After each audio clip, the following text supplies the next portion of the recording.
So exciting. Okay, let's see. Unit mindset training for spiritual life coaches, unit 3, session 2. Oh, and today we are talking about divine life purpose, your divine life purpose. Copy and paste and go live.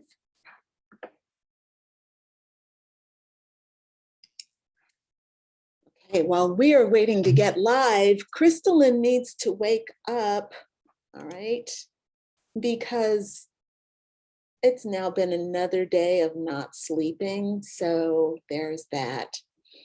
As you can see, my place is still a mess from my move yesterday. I've got boxes galore, and Apollo is so tired of the mess. He moved into the bedroom. He's got a bed right there. That's his bed down below. And he's like, I don't want to be here in this mess anymore. I'm going to go in the bedroom where it's pretty clear. Anyway, hi guys, it's Crystalline, and I'm back with the mindset training for spiritual life coaches. And today we're going to be talking about pursuing your divine life purpose. This is really important because, as you know from our work that we've been doing, particularly yesterday, we're talking about how spiritual life coaches need to be spiritual badasses, right? Yesterday, we talked about embodying the divine feminine, and I let you know my perspective on that pretty clearly. I think I was very clear yesterday about how I think the divine feminine should be working in your life. Okay, I made that very clear. And today I want to expand on my definition of what it means to be a spiritual badass. Yesterday we talked about embodying the divine feminine. So that means that you have to be able to let the divine feminine come in, but you cannot let her rule you or overrule you, and you have to keep yourself in balance so that you can thrive in your life and not be raped by the divine feminine where she's just taking. That's not what the divine feminine is all about. But when we as individuals do not take on a leadership role within our own lives, and we just let any Tom, Dick, or Harry, Thomasina, Deconda, and Harrietta, okay, come in and just do what they want in our system, and we don't put up boundaries, all right, we are just putting the divine feminine in a bad light. It's like having a puppy and just letting that puppy run all over the house, letting him poop all over the place, letting him tear up your shoes, and not controlling that puppy because what? You don't know how, you don't know how to have authority, you don't know how to learn how to have authority, you can't establish boundaries and maintain boundaries, right? And you want to call yourself a spiritual badass? No, it's not okay. So yesterday we talked about that in depth. Today we need to talk about what it means to pursue your divine life purpose, because again, you cannot call yourself a spiritual badass if you are denying or suppressing or ignoring the fact that you have a purpose here on earth. And if you're stuck in survival mode, or you are overwhelmed by the purpose that you came here to earth to pursue, and you're like, oh yeah, I'm a spiritual badass, but I can't get my act together to pursue my divine life purpose, right? Yeah, no, you're not a spiritual badass. So stop pretending. Don't be trying to pretend like you're a spiritual badass and you an imposter. Okay, that's not okay. the thing is, please keep in mind that everything that I'm going to be telling you today, everything that I say is learnable. Right now, the divine feminine might be treating you like a bitch in your own body, in your own life experience, okay? You can learn how to control the divine feminine. As a matter of fact, that's why you're here on earth, to learn how to handle your emotions, to learn how to deal with all the downloads that are coming your way.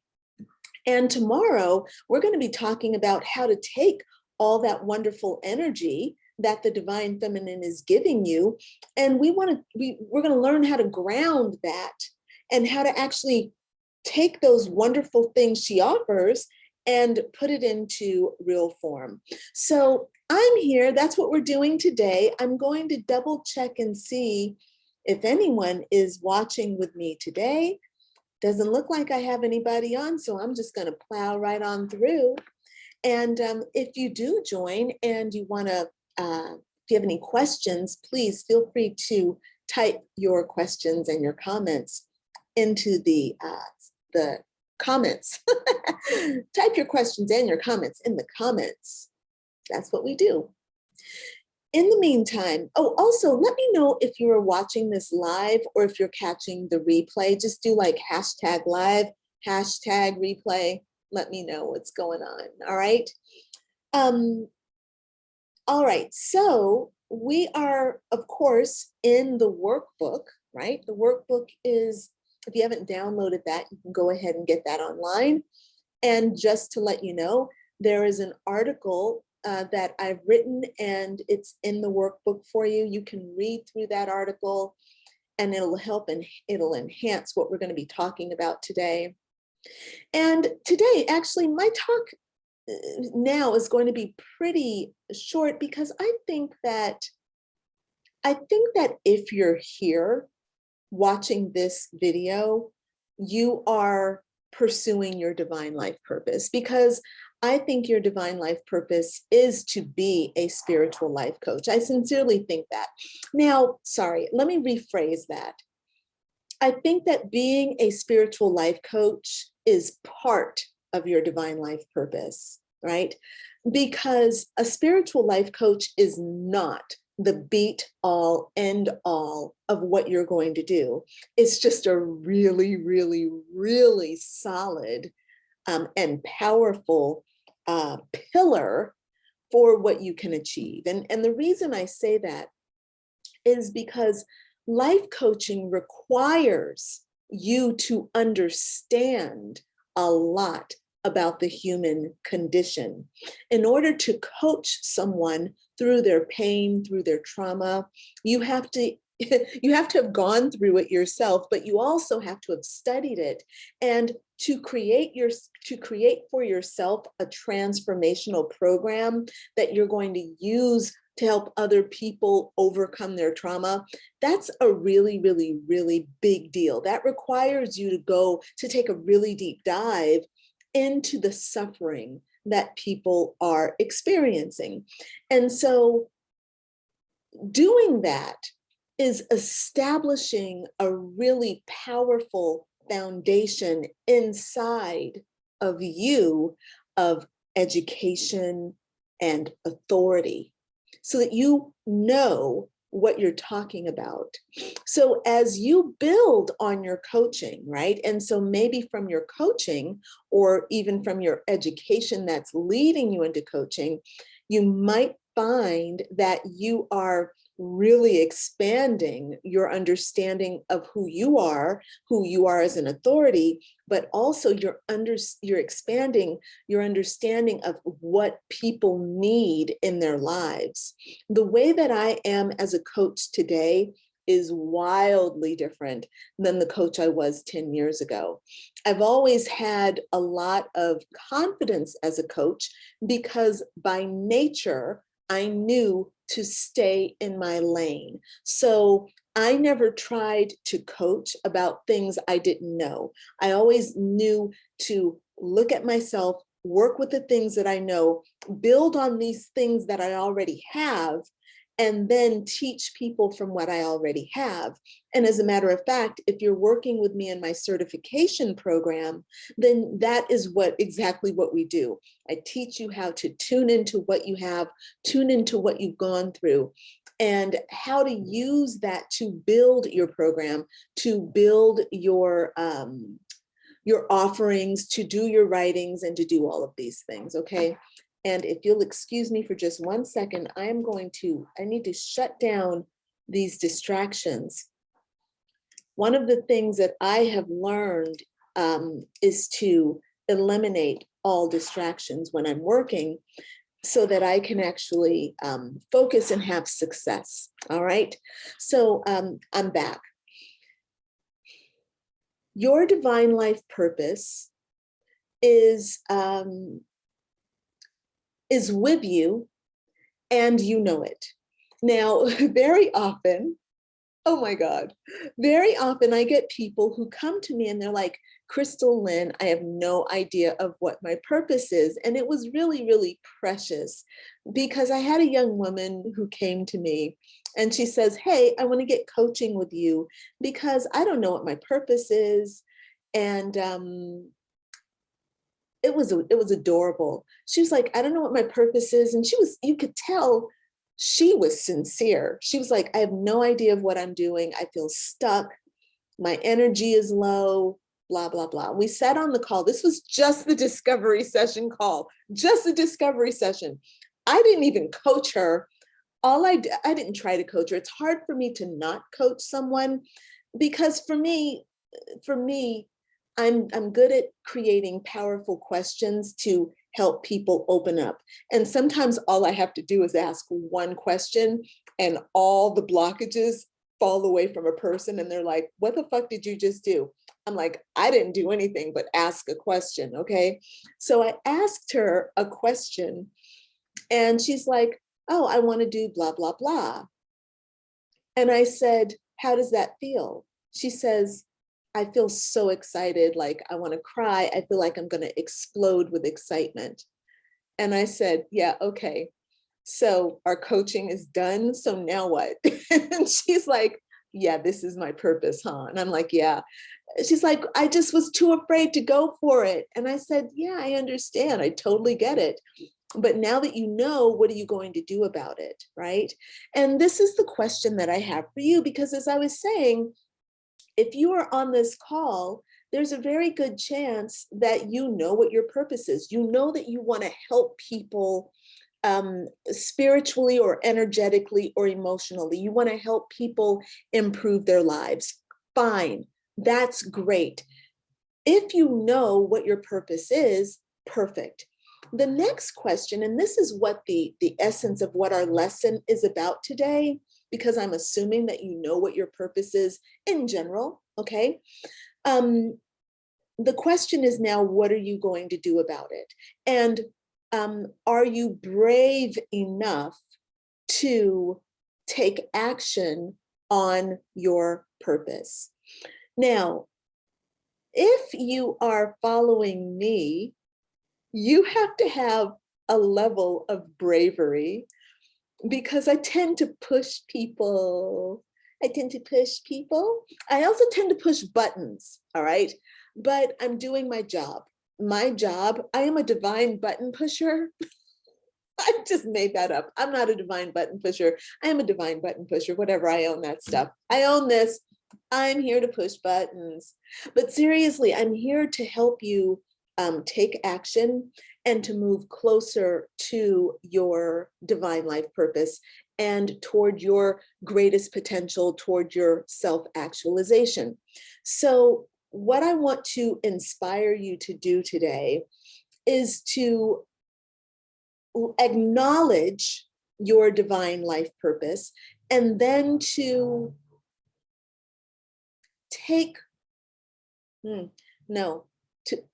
to acknowledge your divine life purpose, accept your divine life purpose, and take responsibility for your divine life purpose. All right, that's all you have to do. Acknowledge it, accept it, take responsibility for it. And here's why. If your divine life purpose,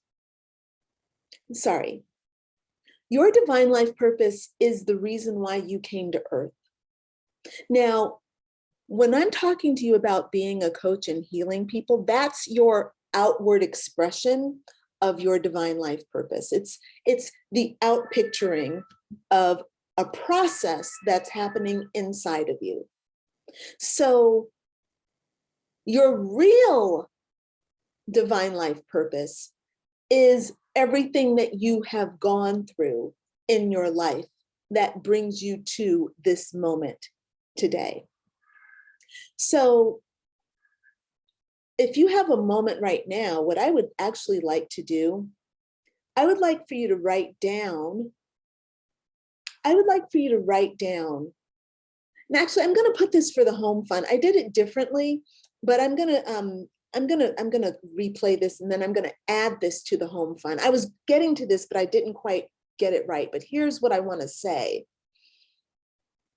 You've gone through several events in your life that have been life-changing. Some of those events were good, and some of them were really, really hard. And the good events I'm going to skip because, great. The good events we tend to take, we love those events. They're fine. In our system, they are fine. But the negative events get trashed, they get squashed down, they get belittled, they get minimized, they get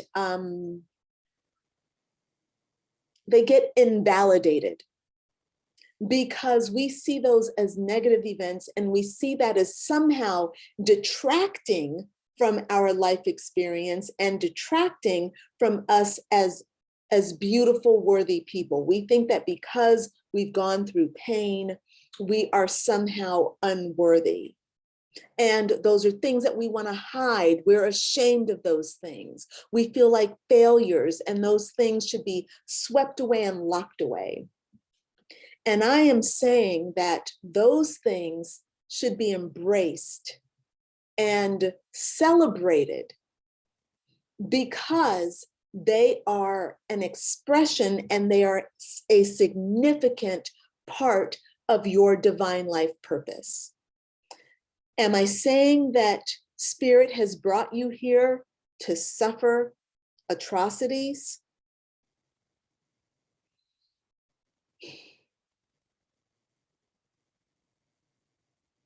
Yeah. Sorry.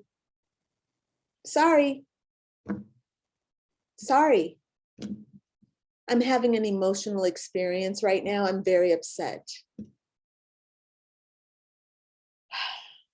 I'm sorry, but we came here to experience atrocities. I'm sorry. And I'm saying this right now.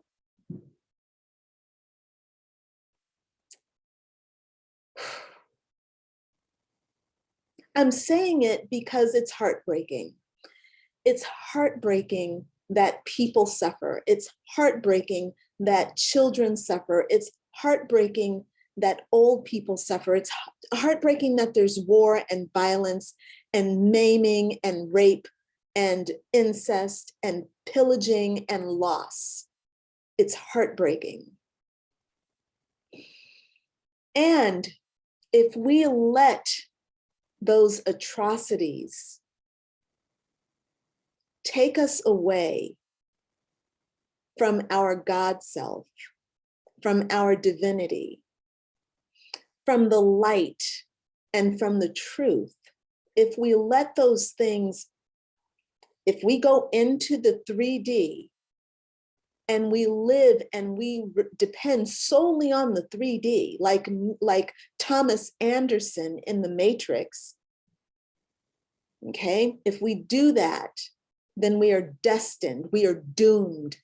We are doomed. And I am here to fight for something else. And the thing that I'm fighting for is the light that says that we are co-creators in our experience. And this thing that we're experiencing is the reality with a little r. And that in spite of the atrocities that happen to us, and sometimes through us and around us, in spite of all that, we are still God having a human experience. The power, God basically said, hey, power, life, go live it. I'm going to keep breathing through you. I'm going to keep breathing power through you. And your job is to do what you will. And this is the day and time, the time and space that you were born into. These are the circumstances you're born into. What are you going to do about it? And I, Crystal Lynn Bell, I am suggesting that you remember always that you are a powerful creator. And that means, if I'm going to be honest, if I'm going to live by that philosophy, it means that we chose to come into this lifetime to experience what we're experiencing. And it's not just us who has chosen this, but everyone around us, everyone. And I'm having tremendous fear right now because I am being asked to own this, and it's really hard. This is hard to own. It's hard to own because I'm a woman of privilege. I'm a privileged woman who's sitting in Paris, and I'm surrounded by comfort and safety and security. And there are other women who are in this same city, maybe even in this same building. There could be children in this building who are not enjoying the privilege of safety and security. And yet I have to say this truth, which I believe as a spiritual philosopher. And the thing that's really scary, and terrifying, is that I'm teaching this. And I'm saying to you that I need you to believe in your power. And I need you to believe in source energy. I don't care if you call it God or Brahma. I don't care if you call it light. I don't care if you call it the universe, energy. I don't care. But I need you to believe that you are more than just a weak human who is the victim of the 3D world. That is your divine life purpose. And I'm inviting you to step into that as a powerful being. Okay, I've got to breathe. Let me check. Let me see who's here as I'm asking you to believe all the hard things, okay? Jessica says, I got to catch the replay. No problem, Jessica. I'm here with the replay, the play and the replay. No problem. Monica's here. She says, hugs. Thank you, Monica. Thank you. All right, y'all. So I am teaching you about the spiritual life coach mindset. And what you've just seen was an outpicturing, an articulation of my mindset. So I have a mindset that I am a powerful creator and that I have the ability, I'm co-creating this world with you. Now, let me hop ahead. I'm going to jump ahead, okay? Because what I've just done is to put a whole lot of responsibility on myself and on you. All right. And on spiritual life coaches, right? And badass butterfly spiritual life coaches. In a week or so, you and I are going to be talking about what I call declaring your 11. Declaring your 11 badass butterfly lifestyle commitments. declaring your 11 badass butterfly lifestyle commitments. And you're thinking, well, what does that mean? Okay, this is what it means. What I've just said is that I'm a woman of privilege. I'm living in Paris in safety. I've got financial freedom. I'm free, right? I'm good. I'm safe. And yet somewhere around me, somebody is suffering. Okay. How do I own my divinity and knowing, okay, I'm going in, I'm not playing ignorant, like, oh, I don't know anything about spirituality, you know, I'm just living my life, I'm just, you know, just blessed, just good luck, I don't have to take any responsibility for anybody else. No, not how I'm living it and not how I'm encouraging you. Part of being a badass butterfly spiritual life coach is declaring your 11 badass butterfly lifestyle commitments, which means that we are powerful. We have responsibility, not just to ourselves, but to the world around us. And in the 11 badass butterfly spiritual life coach lifestyle commitments, that is an opportunity that I give you to look at yourself, okay, because you have a commitment to yourself. But then from you as the center, we move out. So we go for you, your family, your community, your family, your groups, you know, your friends, right? We move outward, outward, outward. Your groups, your community, the world, right? So as a badass butterfly, you have a responsibility to the world around you. And this is really important because as these spiritual beings that we are, who are taking in all this spiritual wisdom, and we are blessed with spiritual wisdom. We know how to change the energy. We know how to shift dynamics. We know how to heal situations. That's power. That's power. And along with great power comes great responsibility. And so the thing that we have to do in order to be a badass butterfly spiritual life coach is you have to take responsibility and do something about it. So in order to be in my program, to be that badass butterfly spiritual life coach, you actually have to create for yourself, but also create for others. You have to participate in the world. You have to participate in life. Very often spiritual people want to be like, oh, I'm just going to let the 3D handle the 3D. I don't vote. I don't go out into my community and, you know, feed the homeless. I don't go and do trash pickup. Like, that's very 3D. I don't have time for that. I sleep in, I do my dancing, and I do my chakra healing, and I do my yoga. But, you know, I'm not volunteering to teach yoga to old people. Like, we have a lot of things that are missing. And of course, I'm not saying that everybody is for themselves in the spiritual community. I'm not saying that at all. But a lot of people are. And one of the reasons that they are just about themselves is because they're very much stuck in survival mode. A lot of spiritual people are trying just to survive, right? They're spiritual, they're big-hearted, and they're trying just to fucking survive. They aren't making enough money to support themselves. They're not taking care of themselves. They don't have enough money to take care of their kids. Okay. And they're trying to do their best. And the thought of, okay, well, I'm taking care of my family, but, you know, community activism, being able to keep up with politics, you know, all these things, it's actually putting a strain, and it becomes burdensome for them. And so I totally get it.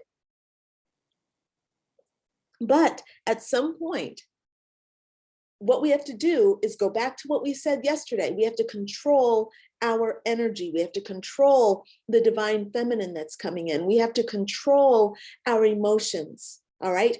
And we have to settle ourselves and ground ourselves and do things systematically. We have to balance the divine feminine with the divine masculine so that we can actually create works and situations for ourselves so that we're not in survival mode, so that we can actually be a contributing member to our society so that we can actually contribute, okay? Contribute to our society so that our society can thrive and we can stop complaining about how bad the 3D is and actually start participating and creating change in the 3D. Now, for all of you badass butterflies that are already doing that, we salute you and a round of applause for you, okay? Yes, but we all know that there are a hell of a lot of people that are caught up in just not doing it. And to me, it's survival mode. I think it's survival mode because I don't think that it's not like these people are lazy. It's that there's the divine feminine out of control. And there's a need to learn how to heal and shift and to help within themselves. All right, look, I'm going off and I'm going to just check in, see who's with me. Okay, who's here with me? Jessica Louise says, love you. Thank you, Jessica. And Rebecca says, hi, Crystal. Hi, Rebecca. All right, thank you. And look, I'm going to get back on point. And actually, what I'm going to do is wrap up because I'm having emotions, and you know, when Crystalline has emotions, she starts going a little crazy. All right, so we're going to go into our work for today. All right, and okay. So let me open up the session and share my screen. Hold on. Oh, how did that get open? I thought I closed everything. Here we go. Okay, don't close myself. Here we go. Can you see me? See my screen? I'm assuming you can. We got the little green box around it. We are good. All right, so we are in session 2, pursuing your divine life purpose. And as usual, we've got a write-up about this lesson for you to read, okay? So this is giving you an overview of a little bit of what I just said, but also just talking about pursuing your divine life purpose in general, okay? And then what I have for you is your home fun. And as usual, you've got your workbook. Uh-oh. Uh-oh, I thought that I had the workbook open. Rats. And, oh, darn it. I really thought I had the workbook open. I do not. All right, let me just hop over here. And oops, I did the wrong thing, but let's do it this way. We're going into Unit 3. We want to go into download this week's workbook. Downloading the workbook. There it is. All right. Now I'm going to get myself back to the, oh, okay, that was probably not the best way to do this, but it's there. All right, now. All right, so starting over. So here's this lesson, about this lesson for today. And then here's our home fun. So in your workbook, which I now have open here, let's see, this is what we did yesterday, embodying the divine feminine. There's the article, and then these are the blank pages for that. And then here we are today. So there's another article for you. This one's a relatively short article, okay?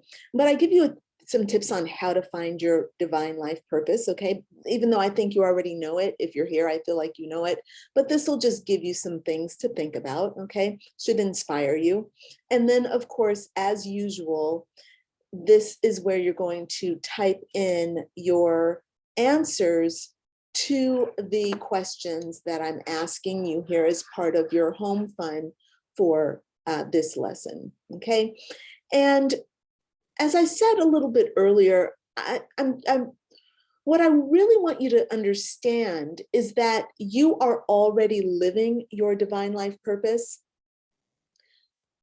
Your what you've gone through, what you're doing in your life, what you've experienced in your life is a part of your divine life purpose. And even though it's painful, it's a part of your purpose. Your joy is a part of your purpose. If you have given birth, that is a part of your divine life purpose, to be the parent, to be the mother. If you are a sister, learning and expanding the universe by being a sister, by learning what that feels like, by enjoying sisterhood, that is a part of your purpose. But that special thing, why you came to earth, what is it that you want to give to the world? This is what I'm talking about when I'm talking about divine life purpose. And again, as I said, spiritual life coaching, because you're here, spiritual life coaching is a part of that purpose, okay? And so what I want you to do in your workbook today is to explore, why do you want to become a spiritual life coach? And very often when I ask people this, they will go off and they will tell me about all the problems they see in the world, like this needs to be fixed and this needs to be fixed. And they are right, like they have good systems, they have good ideas about like what needs to be fixed and how they're going to fix it, all that stuff. They really know what they want. But when I say, but why do you want to be a life coach? Why is that a part of you? That throws them for a loop, because I guess a lot of people don't kind of look at it as like, do you understand that you're a particular person who wants to coach other people? Because do you understand that not everybody wants to coach or teach or mentor? Like a lot of people are not into that. And so that you are a person who does want to do that, there's a reason. It's a part of who you are. And I want you to look at who you are and what this means. Because when you start to realize that being a coach, being a healer is a part of your purpose, then it means you're going to feel more empowered, and you're going to feel your authority as a spiritual life coach. You're going to feel your authority as a healer. And what that means is imposter syndrome is never going to be able to touch you. Imposter syndrome cannot touch someone who's like, yeah, no, God called me to this. My soul owns this. I own this. When you own something, imposter syndrome cannot touch you. So that's what I'm asking about with this first question. Why do you want to become a spiritual life coach? Not like, what do you want to heal, but more like, why do your cells call you to coaching? All right, explore that in your workbook. Next thing is describe, oh, and I'm going to check in and make sure that you all are with me here. Please, if you have any questions. Jessica says, okay, oh, Serena's here. Hi, Serena. That's nice. She says, you are so fab. Thank you. Jessica says, okay, I'm here. I have to catch the beginning. Okay, I have to hop on a call with a client, chat soon. Okay, great. Awesome, Jessica. Great. I hope you have fun with your client. Good luck and have fun. And yes, catch the replay whenever you can, okay? Right, going back here. All right. Describe 5 key life-changing events that contribute to your desire to be a spiritual life coach. Indicate why these events inspire you to help others heal and transform. So again, this is about pursuing your divine life purpose and understanding what that purpose is. Your divine life purpose comes from the things that you have gone through. Now, I know people who have gone through amazing accidents, car accidents, and they come out alive and unscathed. And they're like, yeah, my purpose is to live boldly and to trust and to go forward. There's like this courageous thing that awakened inside them so that they could go toward the thing Spirit is calling them for. They've had a transformational experience that opened their eyes. So I want you to think back and choose 5 key life-changing events that are making you feel like you want to be a spiritual life coach. And then I want you to indicate why these events inspire you to help others heal and transform. Okay, I want you to explore those.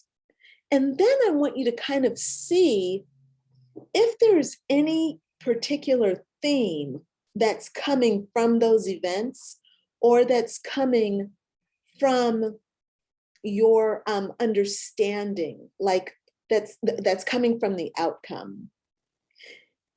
I'm sorry, this is a little complicated. I may not be explaining this well, but here's what I've learned in working with people for these last 10 years. Things are connected. Spirit is talking to us through life, and nothing is happening in an isolated environment. The events of our lives are connected through a matrix. And as spiritual beings, our job is to read the signs, to understand what Spirit is bringing us to. So for example, let's just take me as a traveler right now. I'm living in Paris, okay? I live in Paris. Well, if I were going to look back and think about 5 life-changing events that made me want to live in Paris, I'm going to tell you the very first event that comes to my mind is this cartoon that came out in, I think it was made in the 1960s, but I saw it very early on. It's like I was maybe 5 or 6 years old. And this cartoon was called Musette. Musette. And Musette was this beautiful kitten living in Paris. I think she was living in Paris. This is how I'm remembering it. I might be wrong. But my impression is that Musette was a poor French kitten who was living in Paris, and she's very beautiful, and she gets she's fallen in love by a beautiful male cat, a Tom. That's what I remember. I could be totally wrong about the premise of this, but the impression that it left on me was that, wow, beautiful and young in Paris. That's what I know. That's what I remember early on. Beautiful, young Paris love. That's all I know. And I got to be honest with you. That's how I see myself now. I do not feel like I need to be rescued by a tomcat, but I am welcoming some Toms into my life right now. All right, just saying. But being young and energetic and living that Parisian lifestyle definitely was influenced by what I saw in that cartoon. And it's something that came with me into adulthood. Now, I could go and give you 5 other examples of that, or 4. I can give you countless. I can give you 1,000 other examples, okay? But I'm not going to bore you, but you get the point. You understand now where I'm going with this, I think. If you don't understand something, will you please type in a message? Okay, I think everybody is good here. Let me keep on going, all right? Next thing I'm asking you to do is to write down what are some of the qualities that would make you a particularly good spiritual life coach. So what are the things that are natural to you? Or, well, I shouldn't say that, because the next part of that question is, how did these qualities come to you? Meaning, were they natural, or are these qualities that you had to go and seek? So, for example, for me, I have a natural tendency to listen and want to advise people. It's just natural. I've been doing that since I was a kid. Anytime somebody had a problem, I'd be like, let's solve that problem. How are we going to fix that? What do we need to do to fix it? Can we do this? Can we do that? It was just natural for me as a child. So for you, I want for you to think about, what are some of the qualities that you have that are natural? What are some of the qualities that you have today that will make you a good life coach? And then tell me if they're natural or if you had to cultivate them. So for me, when I was a kid, I was not organized. Okay. It's not like I knew how to organize ideas, thoughts, and systems, but I learned, and I intentionally learned how to organize systems because I got tired of not getting shit done. I'm going to be straight up honest with you. My certification program is really, really organized. And the reason that it's really, really organized is because as a life coach, I was failing without organization. And I'm like determined. I said, I'm going to build this certification program, and my people are going to be so organized. They're going to have all the tools they need to organize themselves, to keep their content organized, to keep their calendars organized, keep their client stuff all together, to know what they're doing when, their social media calendars, everything is super organized. So there you go. So there's an example of things that are natural versus things that I had to work for. All right, cool. Next question. It feels like we're taking a turn into something different, but we're not, okay? Who are your current friends and the people you find yourself drawn to? What pain, traumas, and hardships do you all have in common? This is giving you a key to your divine life purpose. And one of my dear friends is on the call with me today. She might not still be on, but I think she might be on. And my girl and me, we go back decades. And my girl and me, we find ourselves going through the same stuff, She's real sweet. And she always says, oh, you're steps ahead of me. But I'm like, I think we're doing the same thing, because we always are at the same point, like even in our lives. I remember at one point, oh my God, at one point, I was in a state of terror. This is after my mom died, okay? And she's gone through a lot of tragedy and loss and was grieving. Both of us are grieving. And I remember at one point, I think I was in Canada and she was in Spain. And we were both trapped in our own houses because we were both dealing with agoraphobia at the same time. We could not get out of the house, and like the thought of going out of the house terrified us. And I remember I'm like, I got to go outside. And then I'd go outside and I'd come back and I'd call her and be like, girl, I went outside. It was terrifying, but I did it. It was just, so your divine life purpose is very often mirrored in your friends on some level. It might be the pain that you've gone through, and it might be the lessons you need to learn, but take this as an opportunity to really look at what you're co-creating with the universe and see what role your friends are playing in this amazing life and your divine life purpose, okay? All right. There was something I wanted to throw in.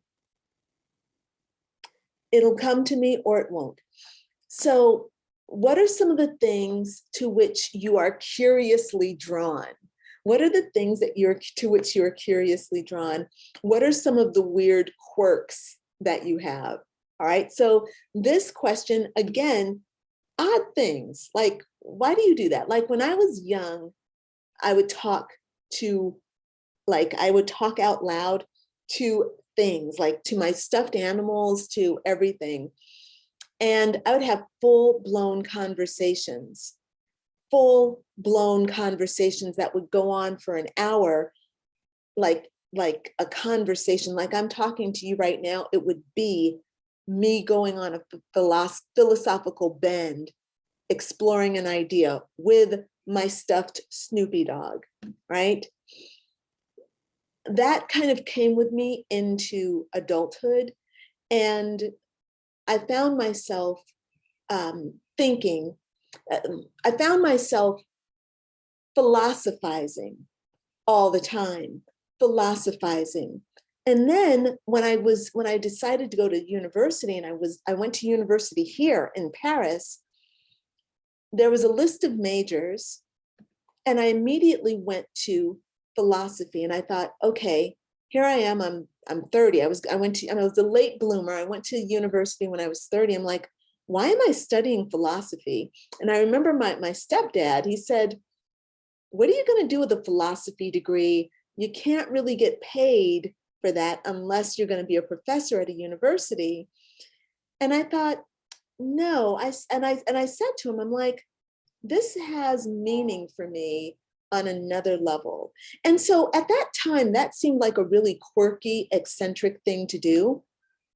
But now it was so spot on. The universe, this quality of mine where I philosophize is what my spiritual life coaching business is all about. I philosophize all the time. What you're reading is my philosophy. What these questions I'm asking you, this is my philosophy coming out and helping you find your path, right? So I'm saying this because those quirks that you have are significant. Don't take them lightly. Let's acknowledge them, bring them out, write them down, and let's see where spirit is taking you. All right. The next question, and I better check in and just see if there are any questions. Okay. Monica says, I never felt seen and understood, and that's what I bring to my clients. Yes, Monica, this is exactly what I am talking about. That is that shadow of yours, you've healed, you've shed light on it, and you're bringing it as healing for yourself and through yourself to your clients. I think that is really, really powerful, man. Excellent. Thank you for the feedback. Going back here to what do your fantasies tend to look like? What role do you play in your fantasies? That's another important question. When I was young, I always, okay, let me be really honest. Here's a moment of vulnerability. When I was young, and I'm going to be really vulnerable because I want to just be raw right now. When I was young, I really wanted to be a singer, like someone who had incredible pipes. And I was going to be a performer, and I was going to perform to throngs of people, to 1 million people, selling out like Whitney Houston's Super Bowl, Oh Say Can You See, whatever that song, the national anthem, okay? That kind of singing and that kind of glorious, gorgeous presence, okay? That's what I thought. Those were my fantasies.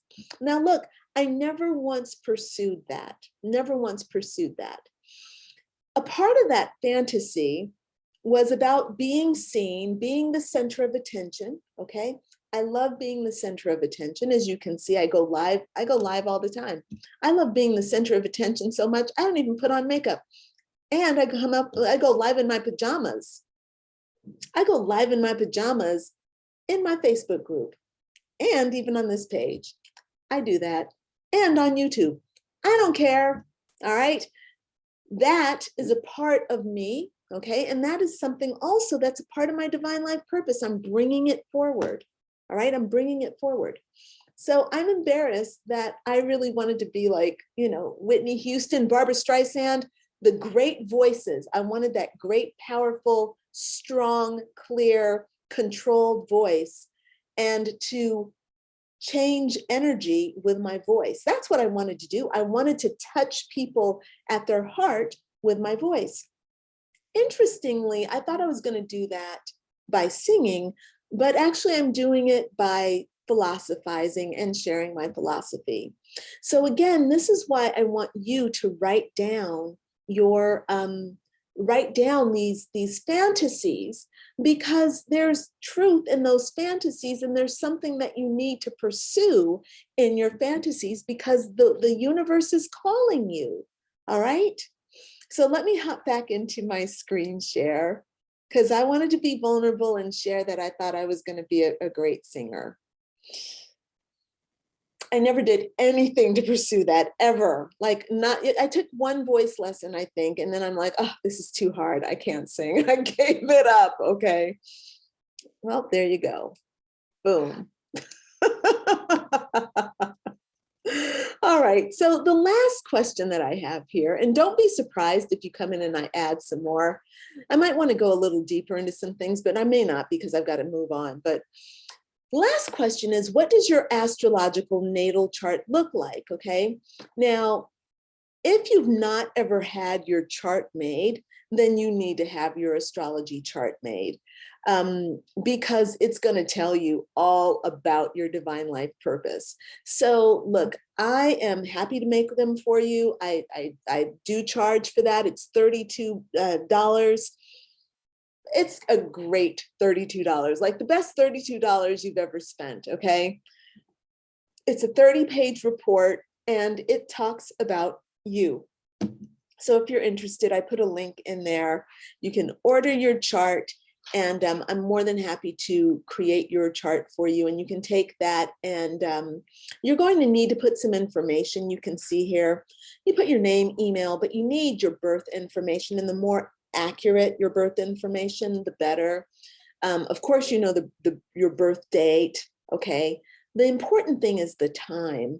Now, they say that the time is really important for just your, getting your rising, and that's true.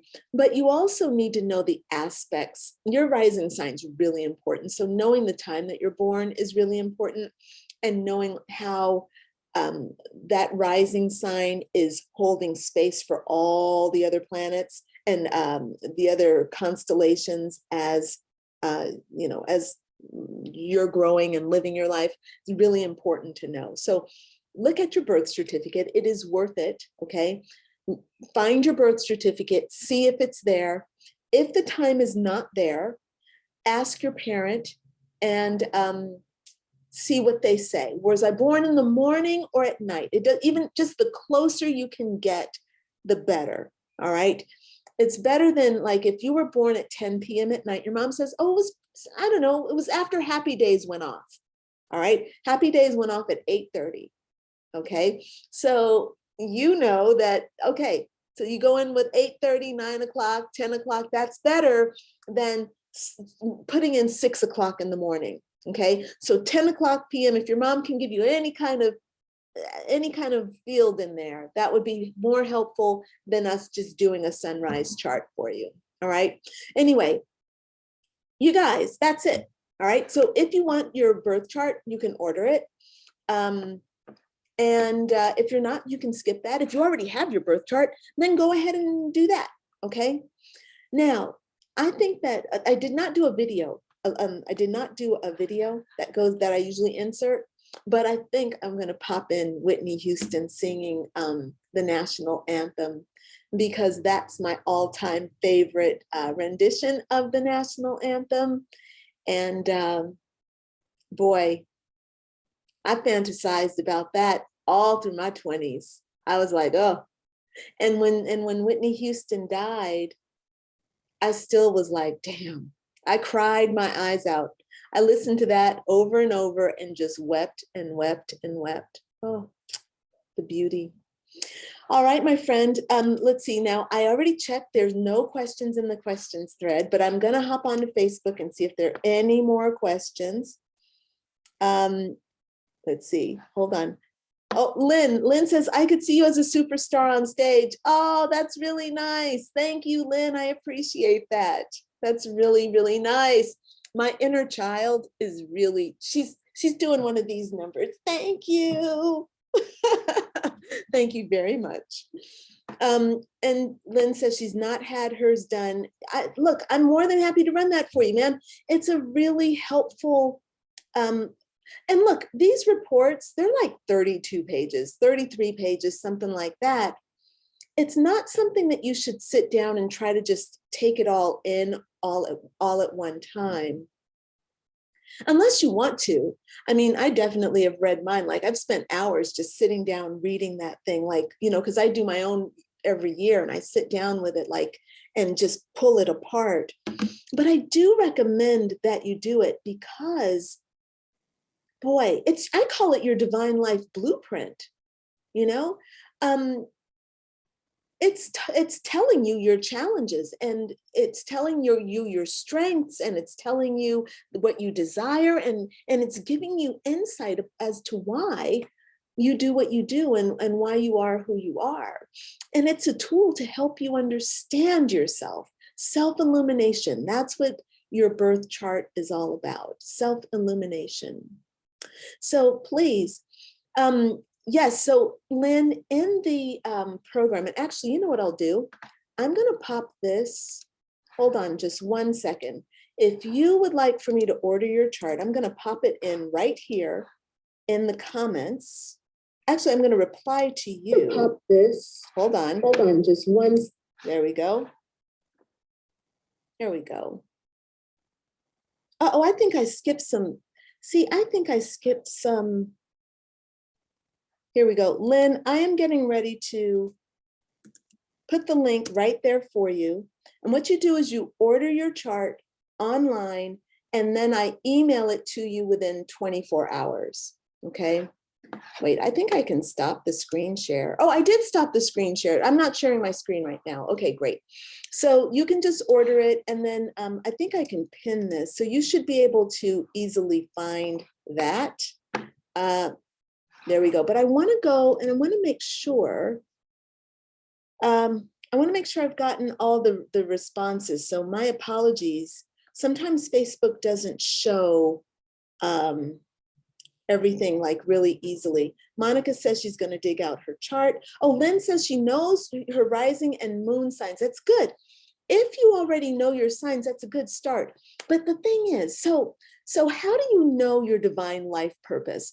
First of all, and the easiest, and I need to wrap up the call for today, but the 10th house is where you can really kind of see what you want to bring to the world. That's coming to my mind right off the bat.